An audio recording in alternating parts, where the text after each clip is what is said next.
Meli ya makontena karibu na mlango wa bahari wa Hormuz imeshambuliwa na kombora lisilojulikana lenye urefu wa kilomita 46 sawa na maili 25 za bahari kutoka pwani ya UAE, kichunguzi cha bahari cha Uingereza kinasema.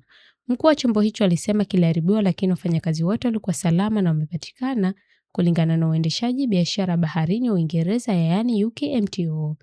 Maelezo hayajulikani kuhusu kiwango cha uharibifu huo na mamlaka ya Uingereza yanachunguza tukio hilo.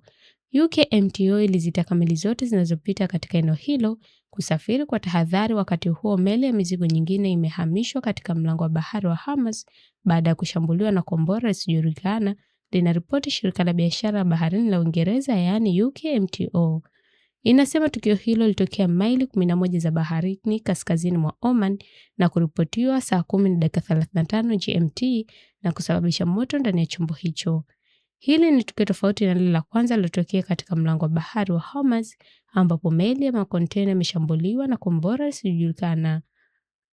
Washukiwa wasiojulikana wameshambulia ubalozi wa Marekani huko Toronto kwa risasi katika kile ambacho maafisa wamekieleza kama tukio la usalama wa taifa, huku polisi wakijitahidi kubaini chanzo cha shambulio hilo. Mamlaka ilisema shambulizi hili lilitokea mapema Jumanne asubuhi, yapata saa 4:30 asubuhi kwa saa za huko, saa 2:30 asubuhi MGT. Maafisa walipata maganda risasi kwenye eneo la tukio la jengo lilikuwa limeshambuliwa, alisema Frank Baredo, naibu mkuu wa polisi wa Toronto.